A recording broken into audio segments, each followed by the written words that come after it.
Hai, Assalamualaikum warahmatullahi wabarakatuh. Selamat siang untuk sahabat Telogorejo yang sudah join.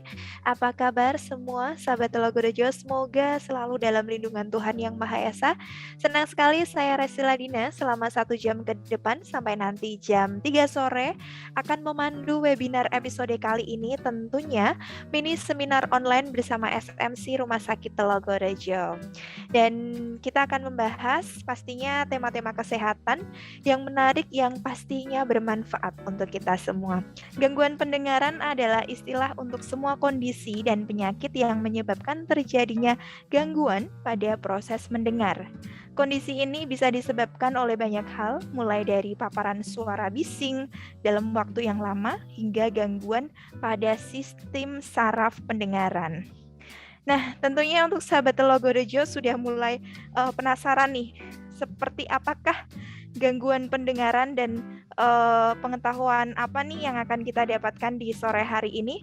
Sudah bersama kita Dr. Rosa Putri, SP THTKL. Selamat sore Dr. Rosa. Iya, selamat sore Mbak. Iya, dokter, sebelumnya kita mengucapkan terima kasih dokter sudah berkenan hadir meluangkan waktu untuk berbagi ilmu, berbagi pengetahuan tentang kesehatan bersama sahabat Telogorejo. Baik dokter, mungkin bisa langsung saja ya dok ya, kita masuk ke materi dan nanti langsung kita lanjutkan dengan sesi tanya jawab. Silakan dokter. Oke, ya selamat sore. Sedikit sharing ya untuk judul hari ini, mengenal gangguan pendengaran.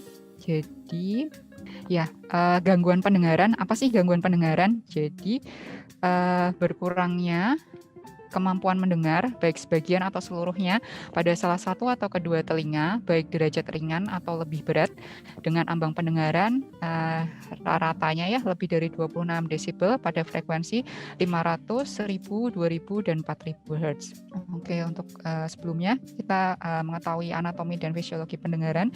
Jadi telinga itu memiliki 3 bagian. Jadi ada bagian luar, bagian tengah, dan bagian dalam. Di mana bagian luar terdiri dari daun telinga, liang telinga, dan gendang telinga bagian luar.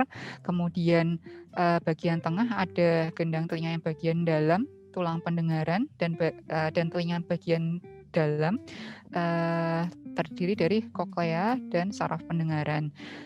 Untuk fisiologi pendengaran, jadi daun telinga akan menangkap suara, kemudian dilanjutkan masuk ke liang telinga, menggetarkan gendang telinga dan tulang-tulang pendengaran.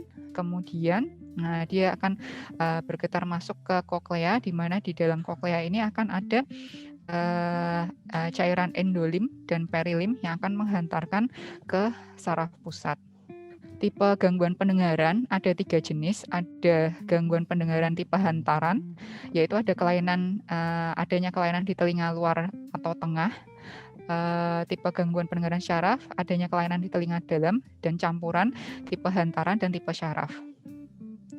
Untuk derajat ketulian, jadi kita untuk normal itu kita bisa mendengar suara 0 sampai 25 desibel. Jadi range untuk pendengaran kita saat berbicara ya. Tapi kalau ringan, sedang berat, dan sangat berat seperti ini. Jadi lebih dari 25, dan bahkan yang sangat berat yang kita katakan tuli atau deaf, jadi lebih dari 90 derajat. Lebih dari 90 desibel, sorry. Nah, ini mungkin lebih jelasnya ya, kalau kita berbicara mendengar normal, itu di sini di 0 sampai 25 tadi. Nah, untuk suara ini berbisik sekitar 20, terus air mengalir di 20 desibel juga. Nah, yang tadi yang untuk lebih dari 90 desibel, untuk yang gangguan pendengaran yang derajat sangat berat, berarti untuk suara-suara seperti ini tidak bisa terdengar jelas. Seperti itu. Ini yang tadi derajatnya normal, ringan, moderat, kemudian berat, sangat berat. Mungkin sekilas aja supaya untuk tambah pengetahuan. Yang tadi pembagiannya telinga luar, telinga tengah, dan telinga dalam. Nah, untuk yang pertama yang sering sekali menyebabkan gangguan pendengaran adalah kotoran telinga atau yang kita sebut cerumen. Keluhan kotoran telinga itu biasanya telinganya terasa tertutup, gemerebek, ada kurang dengar. Misalkan setelah dikorek-korek kok telinganya jadi nutup, atau misalkan setelah habis berenang telinganya kayak tiba-tiba mendadak nggak bisa dengar. Nah itu kurang lebihnya penyebabnya karena ada kotoran telinga. Biasanya kotoran telinga yang bentuknya padat, keras, dan menyumbat keseluruhan liang telinga itu yang biasanya sering menyebabkan gangguan kurang pendengaran. Kemudian ada kelainan kongenital seperti atresia atau tidak terbentuknya daun telinga dan liang telinga ya, stenosis atau adanya penyempitan di liang telinga. Jadi memang biasanya seperti ini ada tuli kurang pendengaran tipe hantaran. Kemudian ada juga yang sering infeksi. Jadi infeksi di bagian telinga luar bisa disebabkan karena jamur seperti ini ya. Jadi ada kotoran di dalam telinga yang warnanya seperti kapas dan ada bintik-bintik hitamnya. Kemudian juga ada bengkak di dalam liang telinga. Biasanya keluhannya kalau jamur gatal sekali di liang telinga. Kemudian nanti kalau sudah sampai bengkak rasanya nyeri, telinganya penuh, dan kadang ada keluar cairan juga. Kemudian infeksi yang bagian telinga tengah, ini biasanya sering terjadi pada anak-anak ya, otitis media akut atau radang di gendang telinga. Untuk anak-anak yang biasanya batuk pilek lama, misalkan minimal 3 hari, terus tiba-tiba ada keluhan nyeri telinga mendadak, badannya demam, itu kemungkinannya bisa terjadi infeksi yang berlanjut ke telinga dari ispanya itu tadi. Jadi stadium-stadiumnya biasanya awalnya hanya merah, kemudian sampai ada gendang telinganya bengkak ya, bengkak dan merah, kemudian ada cairan nanahnya dan bisa sampai berlubang. Biasanya ini karena ispa, kemudian ada keluhan demam tinggi mendadak, ada rasa nyeri di telinga, kemudian telinga juga seperti terasa penuh atau terasa ada airnya, dan yang jelas kurang dengar. Untuk infeksi telinga tengah yang selanjutnya ada otitis media kronik. Kalau ini tadi waktunya mungkin agak lama ya, kalau tadi akut waktunya sebentar, ini yang sudah sering berulang, mungkin dia karena batuk pilek berulang yang nggak sembuh-sembuh, kemudian ada alergi, sering bersin tiap pagi, ada keluar yang kita istilahnya congek ya dari telinga, keluar cairannya itu karena gendang telinga yang lubang. Jadi cairan ingusnya yang dari hidung bisa keluar sampai ke telinga. Kemudian yang sering kita lakukan juga sering korek-korek pakai cotton bud nih. Jadi yang menyebabkan trauma. Jadi ini kalau misalkan liang telinga itu kan hanya pendek ya. Jadi kadang kita kalau keasikan korek-korek pakai cotton bud kedalaman nggak sengaja kena gendang telinganya terus lubang. Jadi bisa lubang seperti ini, bisa nyeri sekali, bisa berdarah, kurang dengar, dan awalnya mungkin kalau misalkan nggak sampai lubang, hanya menyentuh di daerah gendang telinganya, kena tulang pendengarannya, rasanya nyeri dan berdenging. Kemudian keganasan memang agak jarang ya, cuma bisa terjadi. Biasanya di keganasan di telinga tengah dan mastoid, dan tumor di cerebellopontine angle atau di sudut otak kecil dinamakan neuroma akustik. Kemudian lanjut ada tuli kongenital. Jadi tuli kongenital adalah tuli yang terjadi sebelum persalinan atau pada saat persalinan disebabkan oleh kelainan secara genetik dan non genetik. Nah, biasanya kita tanya riwayatnya saat masa prenatal atau saat kehamilan ya, kehamilan ibu, masa perinatal, saat kelahiran, atau setelah lahir. Biasanya saat kehamilan atau prenatal itu lebih sering karena infeksi virus TORCH, toxo, rubella, cytomegalovirus, herpes gitu ya. Selain itu juga ada jenis obat, mungkin ibunya konsumsi obat-obat yang ternyata ototoksik atau teratogenik. Nah, kalau ada riwayat seperti ini, biasanya nanti kelahirannya anak bisa dengan kurang pendengaran tipe syaraf yang derajat sangat berat. Kemudian yang masa perinatal atau saat kelahiran biasanya riwayatnya adalah prematur, berat badan lahir rendah kurang dari 2.500 gram, adanya bilirubin yang tinggi, kemudian sesak saat bayi lahir. Nah, ini juga beresiko untuk terjadinya kurang pendengaran yang tipe saraf.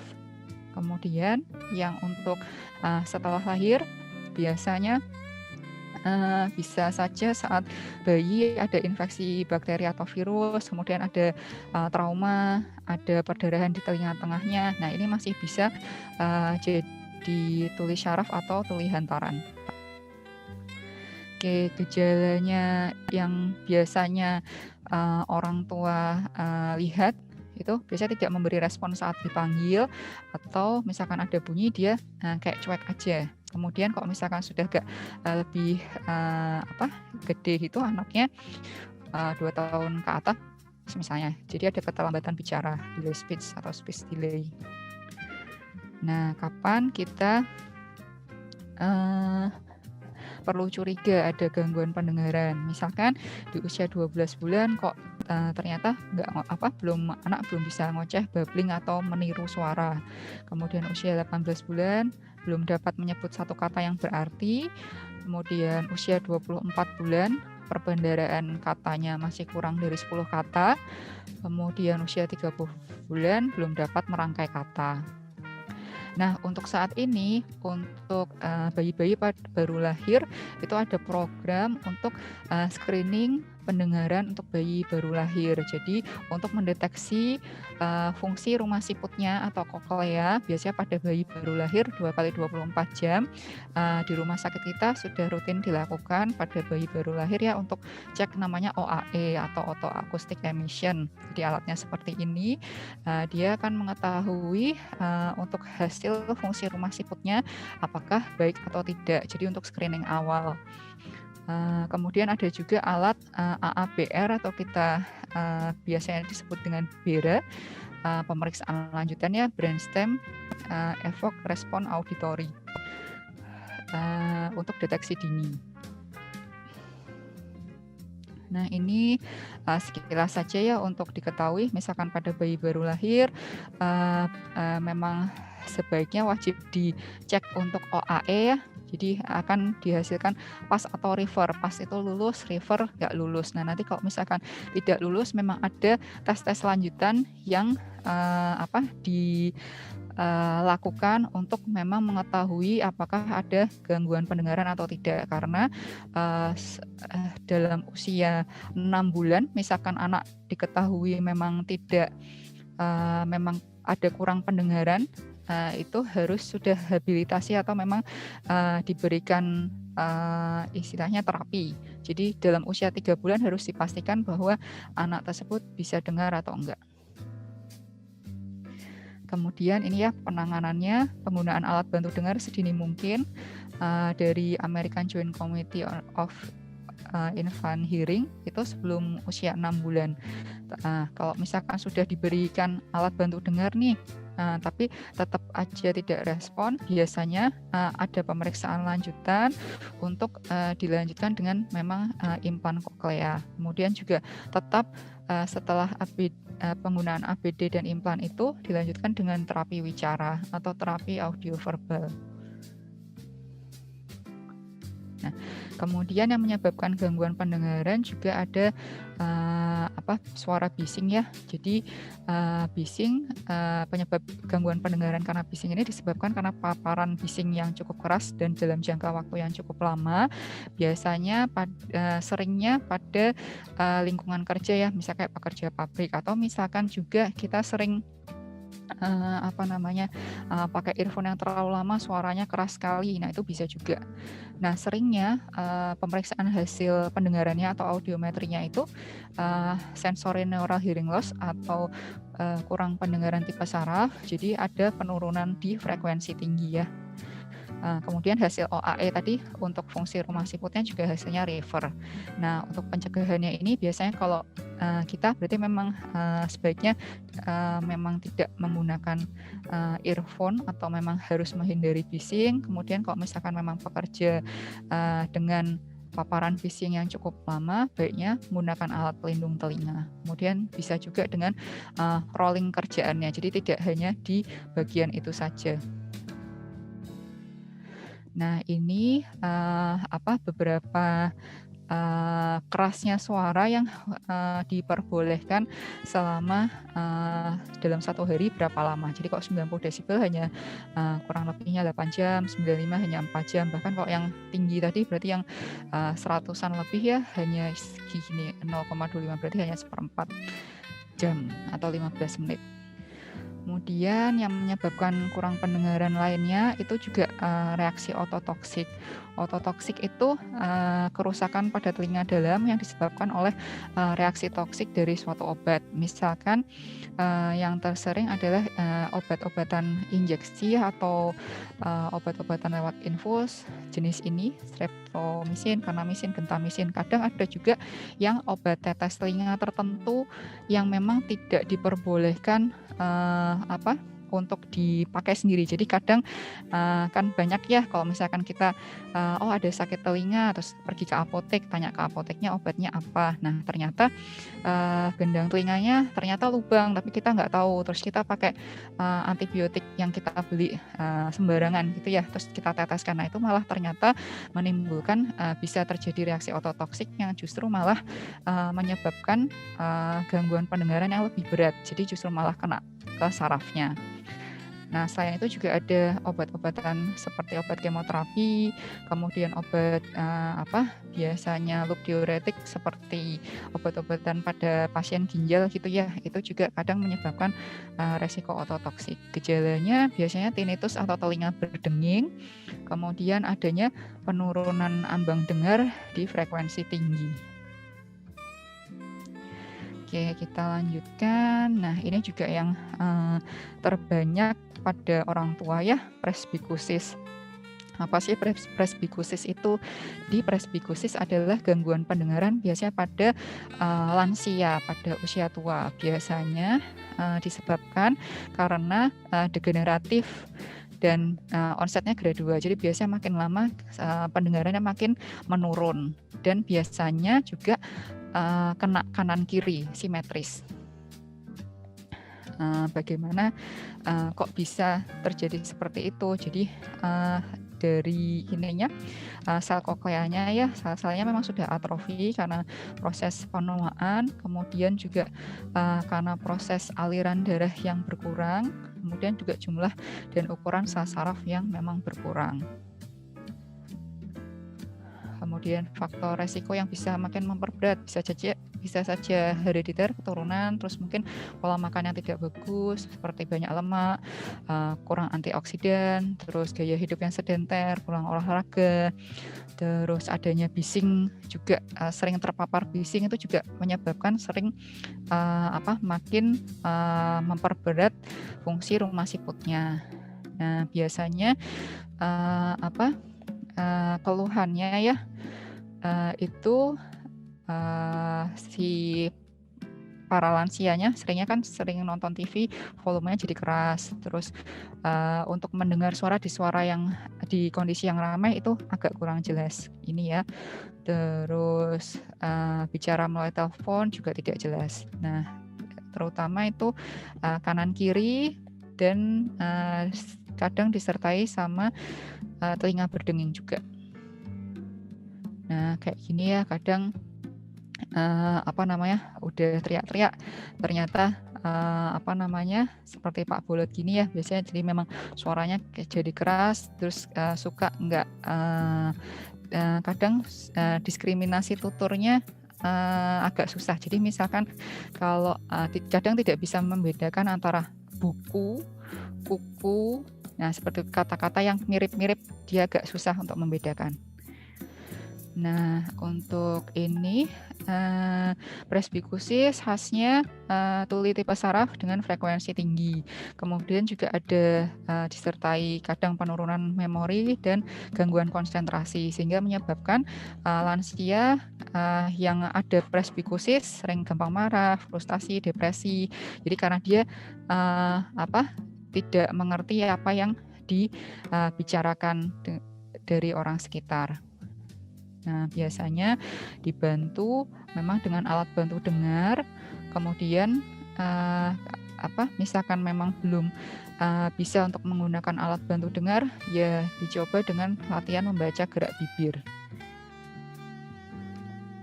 Nah, gimana caranya berkomunikasi dengan ortu yang presbikusis? Jadi kita kalau ini ya, istilahnya harus sabar, terus ngomongnya jangan cepat-cepat.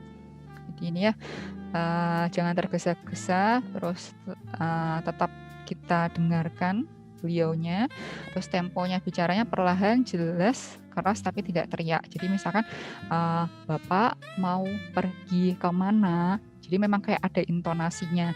Terus jangan cepat-cepat gitu. Jadi memang harus berintonasi. Jadi memang agak keras tapi bukan kayak getak gitu ya. Terus juga gunakan bahasa dan kalimat yang singkat dan sederhana. Ya sudah gitu aja sih. Sementara nanti bisa dilanjut sama Q&A. Terima kasih. Oke, Dokter Rosa, terima kasih dok. Banyak ya dok ya, nambah ilmu tentang gangguan pendengaran ini tadi tentang ternyata tidak hanya lansia saja, tetapi juga kita yang masih muda, jika kita tidak menjaga gaya hidup yang baik dan tidak menjaga kebersihan telinga, bisa berakibat dengan gangguan pendengaran tersebut. Baik, dokter, sudah ada beberapa pertanyaan yang masuk. Kita akan bacakan pertanyaan melalui kolom komentar dan juga kami persilahkan untuk sahabat Telogorejo yang raise hand. Dokter, mungkin kita mulai langsung saja ya dok ya. Untuk sesi tanya jawab kami persilahkan terlebih dahulu untuk sahabat Telogorejo yang raise hand. Silahkan Bapak Samuel Aji dari Semarang. Ya, terima kasih untuk pemaparannya pada sore hari ini. Selamat sore, Dr. Rosa. Saya mau tanya, itu biasanya kalau kita mandi, itu kan seringkali tidak sengaja ya, itu telinga kemasukan air. Tapi sesuai dengan resep kuno ya, nenek moyang, itu biasanya kalau kemasukan air kan malah justru kita ambil air kemudian dimasukkan lagi itu. Dan itu bisa tuntas ya, artinya airnya sudah tidak ada di dalam lagi. Apakah cara yang seperti itu dibenarkan atau bagaimana? Nah, kemudian secara medis, bagaimana kalau itu terjadi mengeluarkannya tidak dengan cara kuno seperti itu? Terima kasih, Dr. Rosa. Oke, baik. Bapak Samuel, terima kasih. Langsung dijawab oleh Dr. Rosa. Ya, terima kasih Bapak Samuel Aji. Jadi ya memang ini ya kebanyakan mandi kemasukan air nggak sengaja gitu malah ditambahin lagi. Nah, kalau misalkan kadang yang bisa keluar lagi mungkin itu yang telinganya bersih sama bentuk liang telinganya yang memang lurus. Kadang beberapa orang yang liang telinganya itu agak belok atau agak naik, justru airnya tertahan dan malah jadi rasanya nggak nyaman, malah ada kerasa air kayak dung-dung gitu ya di telinganya. Nah, apalagi kalau misalkan tadi kayak ada kotoran telinganya yang penuh, seperti yang digambar tadi ya, memenuhi liang telinga, kalau itu kena air, justru malah kotoran telinganya tambah mengembang di dalam dan bisa menyebabkan sakit sekali karena liang telinga itu sempit, terus batasnya juga sekitarnya tulang, jadi kalau kotoran mengembang kayak tulang di liang telinganya itu tertekan dari kotoran itu. Nah, baiknya memang jangan ditambahin air. Jadi kalau misalkan sebaiknya memang kalau mandi jangan sampai kemasukan air ya. Jadi kadang makanya kalau orang di luar ada kayak shower cap itu untuk nutupin sampai ke telinga. Atau kadang kalau misalkan kita ini bisa pakai earplug yang biasanya buat renang. Jadi biar liang telinganya itu enggak kemasukan air. Nah, kalau misalkan memang tidak disarankan membersihkan telinga juga dengan cotton bud atau kadang yang penggunaan pakai alat yang untuk mengambil pakai besi itu memang nggak boleh, justru takutnya melukai liang telinganya, bisa berdarah dan bisa tadi gendang telinganya juga bisa berlubang. Jadi memang kalau untuk membersihkan telinga memang baiknya disarankan setiap 6 bulan sekali untuk kontrol ke THT untuk istilahnya ya cek itu tadi, cek THT, cek kotoran telinganya juga gitu. Karena memang kotoran telinga beda-beda, ada memang yang kering, kayak tadi penuh gitu ya, atau ada yang sedikit cair, atau yang lembek kayak wax gitu ada juga. Jadi memang beda-beda. Mungkin kalau misalkan istilahnya, loh saya pakai cotton bud, ada kok keambil kotorannya, ada warna ininya misalnya kuning atau coklat, berarti itu bersih.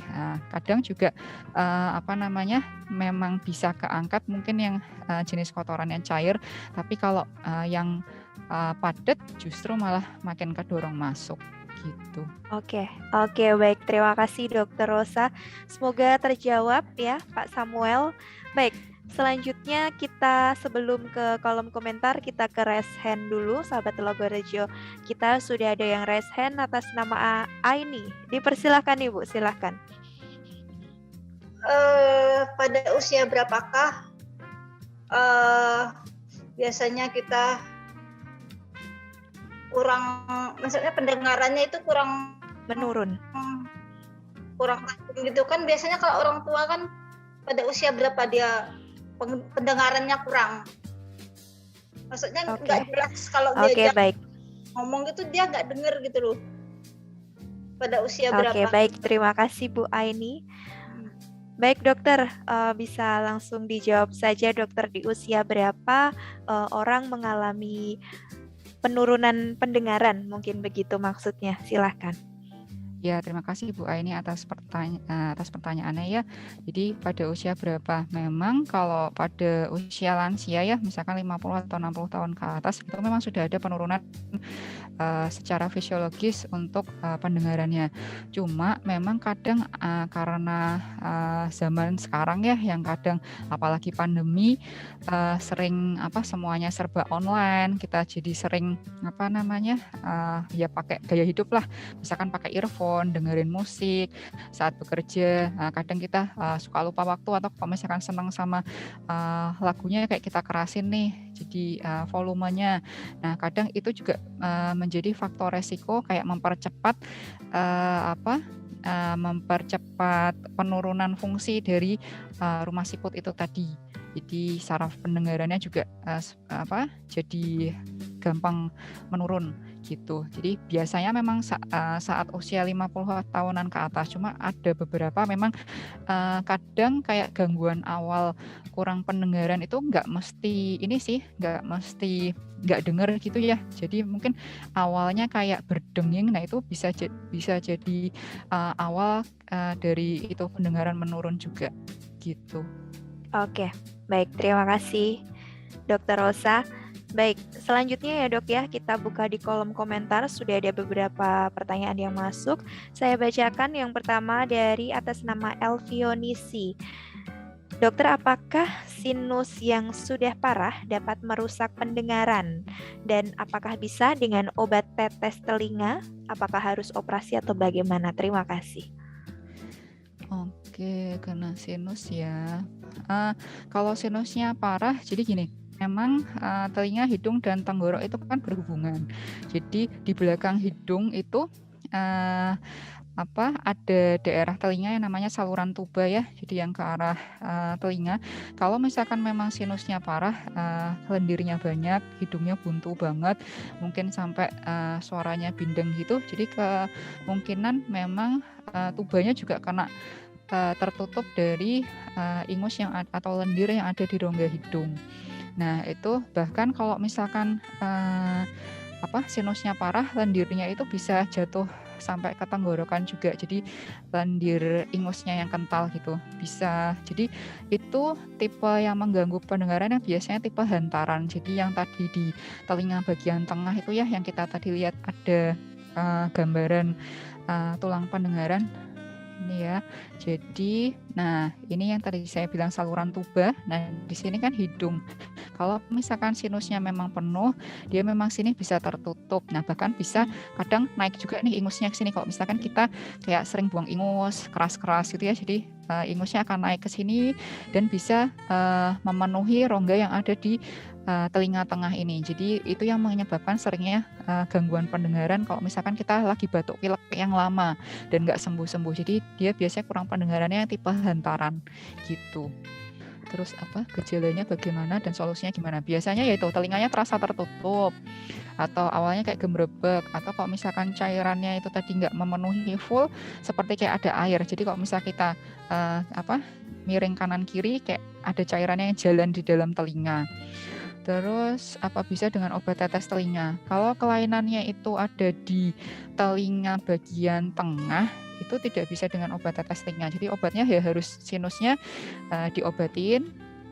Misalkan masih bisa dengan obat, ya dengan pengobatan medikasi atau minum obat. Tapi kalau memang sinusnya dirasa memang dengan obat mentok nih nggak sembuh-sembuh, memang harus operasi, ya sinusnya yang dibersihkan dengan tindakan operasi gitu.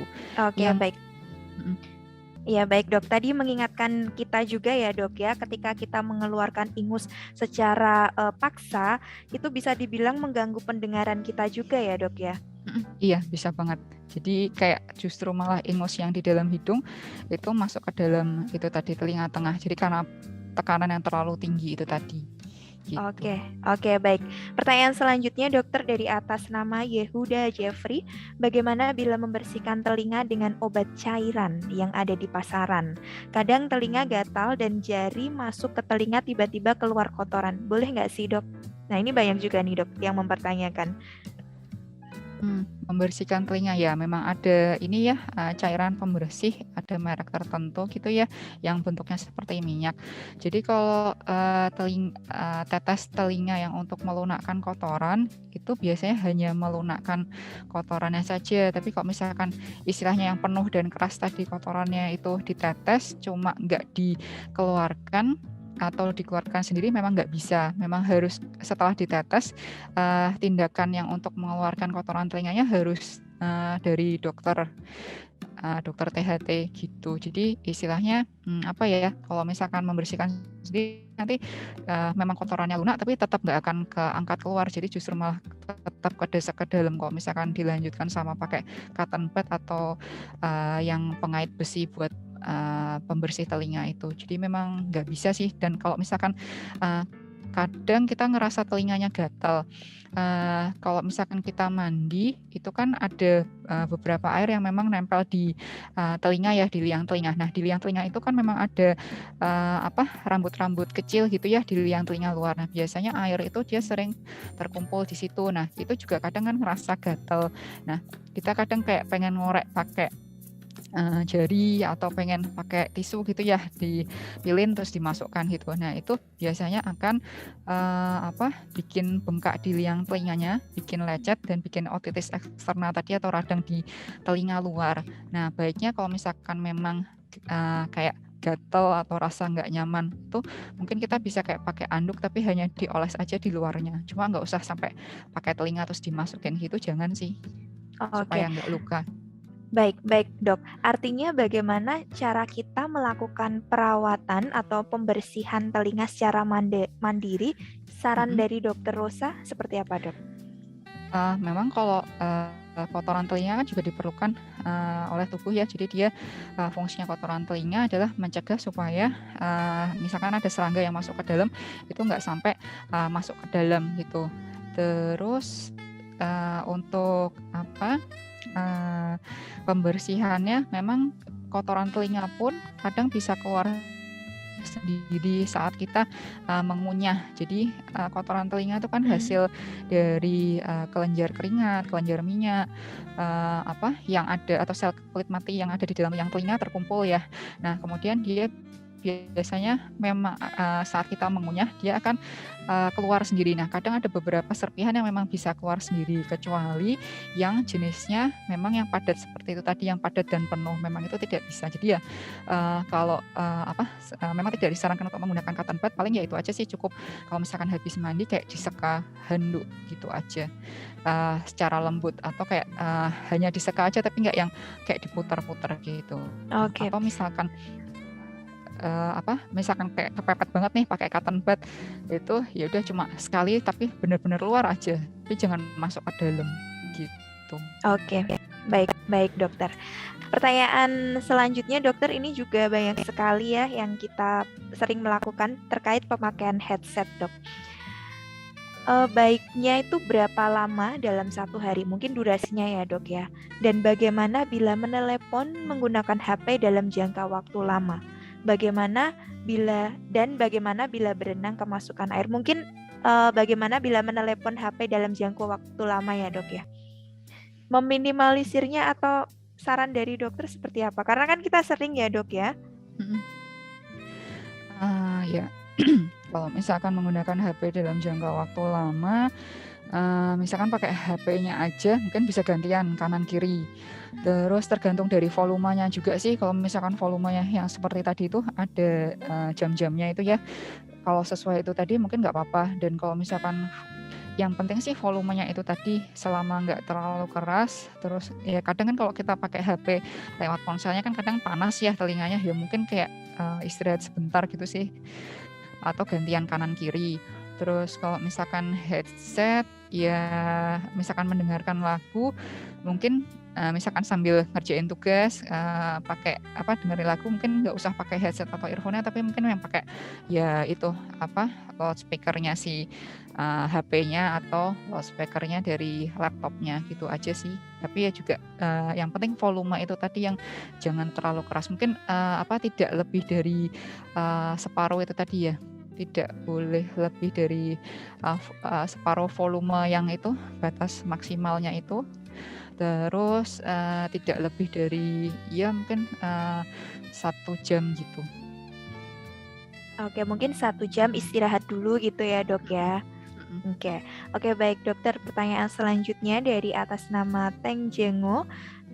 Saya usia 57 tahun. Waktu kanak-kanak, telinga kiri saya berlubang dan sering berair, sehingga tidak mendengar dan mengandalkan telinga kanan. 1 tahun yang lalu telinga kanan infeksi berlubang dan berair, sehingga pendengaran berkurang. Kalau mendengar tidak tahu dari arah mana, sebaiknya operasi atau cukup pakai ABD dok?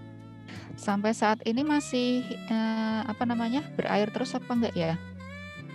Katakanlah infeksi masih ada ya dok ya?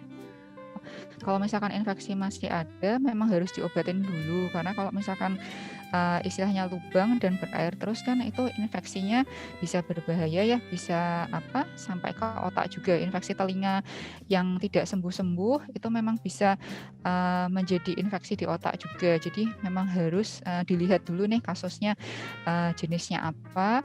Terus kalau misalkan memang hanya tinggal lubang di gendang telinganya saja tapi telinganya kering, kalau misalkan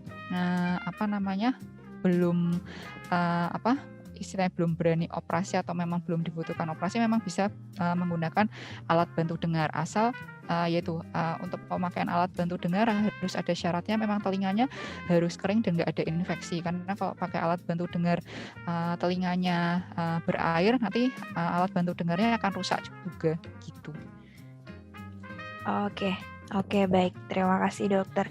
Baik, selanjutnya dok, ada pertanyaan tadi berhubungan dengan alat bantu dengar dari atas nama Michael Wiranta. Selamat sore dokter Rosa, saya sudah menggunakan alat bantu dengar. Bagaimana cara menyetel agar bisa fokus pada pendengaran suara manusia, sedangkan suara lain cukup jelas? Silakan dokter.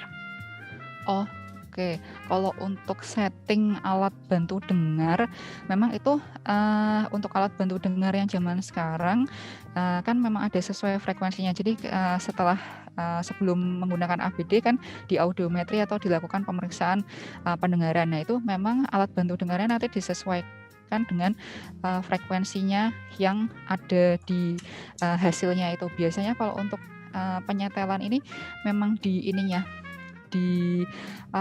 untuk pusat alat bantu dengarnya. Jadi di Bapak beli di mana, nah itu nanti ada softwarenya yang memang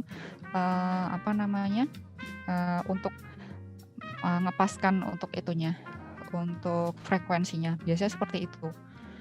Kalau misalkan memang sudah pakai ternyata kayak masih belum cocok, atau memang itu barusan pakai atau memang sudah lama tapi kayak ada penurunan pendengaran, mungkin tuh harus ada cek audiometri ulang, soalnya pemeriksaan ulang gitu. Oke, baik. Terima kasih Dokter Rosa. Satu pertanyaan terakhir dok dari atas nama Rina Ambarwati. Kenapa telinga kanan tiba-tiba keluar bunyi duk-duk tapi terus hilang sendiri? Dua pertanyaan terakhir dok dari Rina Ambarwati dulu dok, silahkan. Telinga kanan tiba-tiba keluar bunyi duk-duk tapi terus hilang sendiri, kemudian hilang dok. Oke, ya tiba-tiba bunyi duk-duk.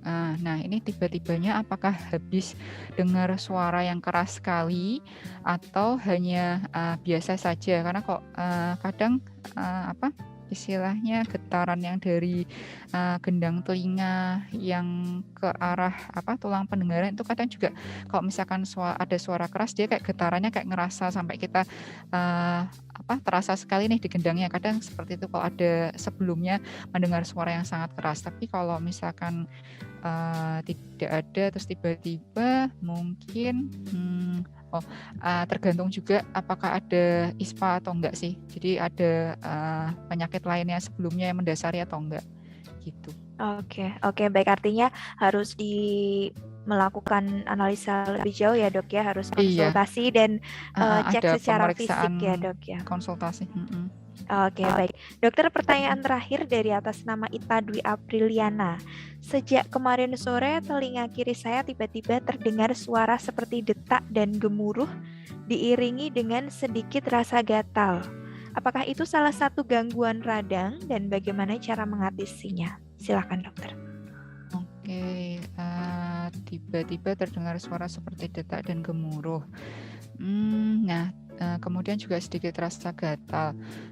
Kemungkinan bisa jadi memang ada sesuatu di liang telinganya ya, di bagian telinga bagian luar. Gatal mungkin bisa saja gemuruh kayak gembrebek gitu ya, jadi kayak ada suara tambahan di telinga. Bisa jadi ada jamur atau memang kotoran telinga juga bisa. Jadi kalau misalkan ada serumen itu bisa juga bunyinya ada suara tambahan seperti grebek-grebek gitu atau gatal juga, karena kan kotoran telinga terbentuk dari sisa sel kulit mati, kadang jadi menimbulkan gatal. Itu bisa juga. Yang tersering kalau suara gembrebek, gatal, telinganya ada gangguan, utamanya biasanya sering ke arah kotoran telinga gitu. Oke, baik.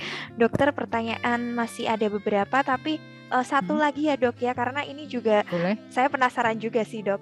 Pemakaian ear candle, bagaimana dok? Apakah aman atau seperti apa? Silahkan. Saya lupa belum nambahin ke ini ya, slide itu tentang ear candle. Jadi memang ear candle tidak disarankan ya. Saya pernah punya pasien benar-benar pakai ear candle, dia ada kayak luka bakar di telinganya. Jadi gendang telinganya hampir lubang gitu, merah sekali. Terus jadi istilahnya untuk ear candle yang bisa ngangkat kotoran itu hoax ya, jadi nggak benar. Jadi kotorannya itu hanya lilinnya dia yang memang netes di tempatnya ear candle-nya itu. Jadi ear candle nggak bisa ngangkat kotoran. Memang mungkin sensasinya rasanya hangat nyaman gitu ya, tapi kalau ini memang bisa justru bikin otitis eksterna atau radang di liang telinganya, bahkan bisa melukai gendang telinganya. Dan gejalanya itu yang di pasien saya setelah ear candle justru jadi tinnitus, jadi ada mendesis atau berdenging ya, karena ada infeksi itu tadi, justru malah jadi infeksi di telinga luarnya, di liang telinga. Oke, baik. Dok, berarti jika membersihkan telinga yang benar kan harus ke THT nih dok. Kalau misalkan kita ke klinik gigi untuk pemeriksaan dan membersihkan gigi itu biasanya 1 tahun 2 kali katakanlah. Kalau ke THT sendiri nih dok untuk membersihkan telinga, bagaimana dok? Pertanyaan dari atas nama Yuliani Gunarto. Ya itu sih untuk ke THT bisa tiap 6 bulan sekali untuk cek kontrol itu. Cukup sih kok untuk 6 bulan. Biasanya kok apalagi kalau kotoran yang terlalu banyak, 6 bulan itu waktu yang cukup sih. Nggak sampai yang penuh banget gitu. Oke, baik. Terima kasih Dokter Rosa sudah memberikan banyak sekali ilmu tentang gangguan pendengaran dok, karena kadang kita juga menyepelekan ya dok ya, menggunakan headset all day long misalnya, karena juga tidak hanya mendengarkan lagu tetapi memang kebutuhan misalnya untuk Zoom atau dan sebagainya gitu, dan juga tadi dok terkait ear candle. Nah dari sini kita jadi paham, lebih aware lagi dengan kesehatan. Baik, Dokter Rosa, sekali lagi kita ucapkan terima kasih. Namun sebelumnya dok, mungkin ada take home message nih dok untuk closing statement pada webinar sore hari ini. Untuk take home message yaitu jangan korek-korek telinga, terus kontrol rutin aja. Terus jangan yang sering itu beli obat tetes telinga di apotek jadi tanpa resep dokter. Nah biasanya pengalaman saya yang sering beli obat tetes terus diteteskan tuh justru istilahnya kayak justru akan tumbuh jamur di liang telinga, dan itu kalau tumbuh jamur di liang telinga pengobatannya akan lama dan agak susah gitu. Jadi ya harus hati-hati, benar-benar harus medis atau ke dokter THT gitu. Oke, baik. Terima kasih Dokter Rosa. Semoga next kita bisa berbagi ilmu kembali ya dok ya melalui mini seminar online ini dengan tema-tema yang menarik lainnya. Baik, untuk sahabat Telogorejo, mohon maaf jika ada pertanyaan-pertanyaan yang belum bisa saya bacakan. Nanti bisa langsung konsultasi dengan Dokter Rosa by online, karena juga untuk yang di luar kota tetap bisa konsultasi dengan Dokter Rosa. Bisa menggunakan layanan klinik online kami, tetap reservasi di 02486466000, maupun yang datang langsung ke Rumah Sakit Telogorejo bisa juga nanti ke klinik THT kami di lantai 6 dengan reservasi terlebih dahulu di 02486466000. Saya mewakili seluruh tim yang bertugas, mohon maaf jika ada kesalahan atau ketidaknyamanan. Jangan lupa untuk selalu menyaksikan webinar kesehatan bersama ekspertis yang ada di SMC Rumah Sakit Telogorejo. Saya Resila Dina pamit undur diri, tetap prokes, jaga kesehatan, sampai jumpa.